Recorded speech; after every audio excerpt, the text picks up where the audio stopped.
the kind of control you're attempting is it's not possible. Listen, if there's one thing the history of evolution has taught us, it's that life will not be contained. Life breaks free, it expands to new territories, and it crashes through barriers painfully, maybe even dangerously, but, well, there it is.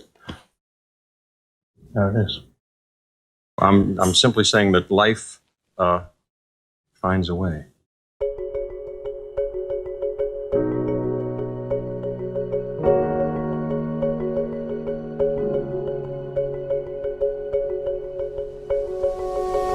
Welcome to The Legal Level, a podcast from LSATMax. I'm Branden, one of your companions on the road to the legal field. Your other companion, Jelena, is off on a uniquely dangerous, top-secret mission requiring all of her logic skills, by which I mean she's buying groceries during shelter-in-place. So today is a little bit different. It's just you, me, and Jeff Goldblum hanging out here in my walk-in closet. The Legal Level is available from Apple Podcasts, Spotify, Stitcher, and wherever you're listening to it right now. If you like today's episode, don't forget to subscribe and tell a friend. After you're done listening, if you'd like to learn more, you can talk with a 99th percentile LSAT instructor by texting LSAT to 310-818-7743. Or, if you'd like your question to be featured on the show, email podcast@testmaxprep.com, and you may just get your wish. Today marks the first installment of a regular-ish series we're calling Fact-Checking the LSAT. What are you, a lawyer? In each episode, we'll pick one of those totally out-of-left-field subjects that rear their weird, misshapen heads every once in a while on the LSAT. You know, the ones that make you stop and ask aloud, is that really a thing? And we'll let you know just how much truth there is to it and what's sheer fabrication by the devious minds at LSAC. A disclaimer before we begin. This is exactly the opposite of what you ought to do when confronting claims on the LSAT that smell fishy or that you may even know to be false. That's because how accurately the LSAT reflects the real world is totally irrelevant to what it tests.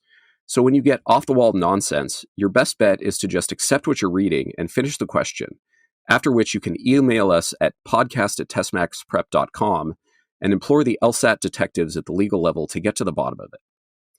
So let's jump in. As you might have known, the clip that we opened with was from the 1993 Steven Spielberg dino classic Jurassic Park. Specifically, it was America's favorite hot/weird dad, Jeff Goldblum, ruminating about just how hard it is to keep those mischievous thunder lizards in their place. It's a good place to start because today we're going to speculate wildly about what killed off the dinosaurs in the first place. This topic, dinosaur extinction, is covered on the LSAT with regularity, usually with vanilla theories like asteroid impact or runaway volcanic activity. But the LSAT is a canvas that test makers can paint lavishly if they so wish, and they took a decidedly dramatic turn with this week in question. Question number 19 of Section 3 from the September 2007 LSAT. One theory to explain the sudden extinction of all dinosaurs points to drug overdoses as the cause. Angiosperms, a certain class of plants, first appeared at the time that dinosaurs became extinct. These plants produce amino acid-based alkaloids that are psychoactive agents.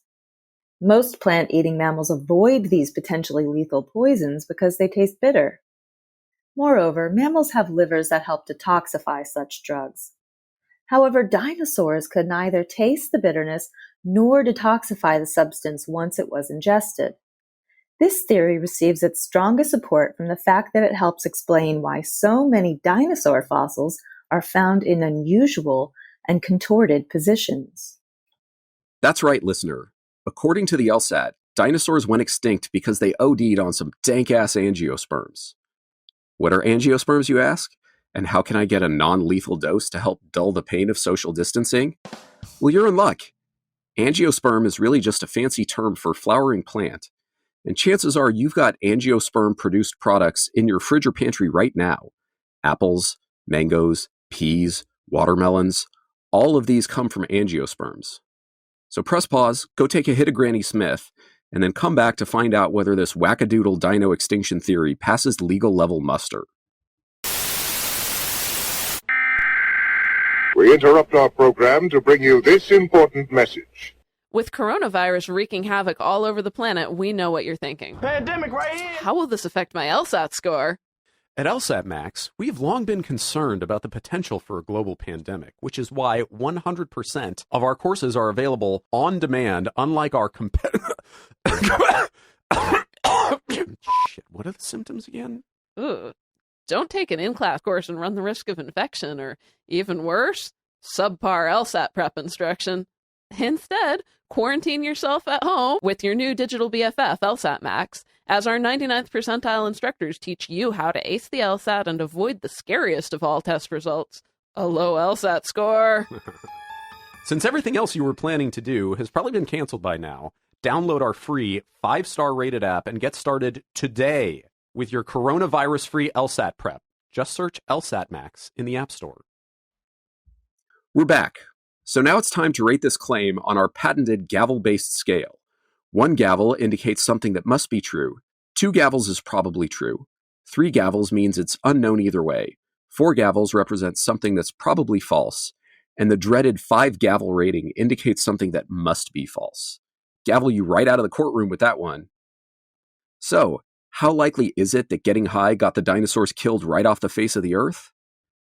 Well, more than a decade after the LSAT posed this unique theory, 2 researchers, Michael Frederick of the University of Baltimore and Gordon G. Gallup of State University of New York at Albany, conducted a study attempting to show that dinosaurs were unable to develop an aversion to food that made them sick, which would lend some credence to this hypothesis, although it couldn't on its own constitute definitive proof. These researchers took some caimans, close relatives of alligators, and gave them sickness-inducing injections alongside the food they ate. They were divided into 2 groups, with some getting the injection alongside their normal diet, and others getting the injection alongside chicken. None of the caimans in either group developed an aversion to the food, which provides the barest support for the idea that it's possible for some animals to keep eating food that's making them sick even after they've had a bad experience with it.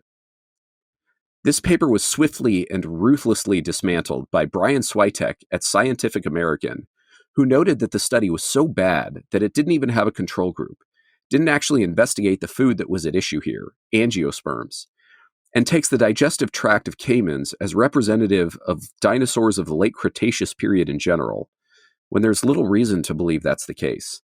He also noted that experiments in which you purposefully make the subjects ill are probably unethical. Ouch. Now, given that ignominious treatment, it's time to render judgment. On a scale of 1 to 5 gavels, this claim gets 4 gavels, indicating that it's probably false. It's hard to disprove theories about things that happened tens of millions of years ago, which is why it doesn't get a shameful 5 gavel must be false rating. But there's really just no evidence supporting it. At best, it's possible that this phenomenon might have softened up some dinosaurs, making it harder to deal with the asteroid impact and other things researchers have proposed as the cause of dinosaur extinction. But that's only because it's so hard to prove a negative. Well, thanks for listening. Please subscribe to The Legal Level and tell all your friends to do the same. And you can reach out with your own questions for us to fact check anytime by dropping us a line at podcast@testmaxprep.com.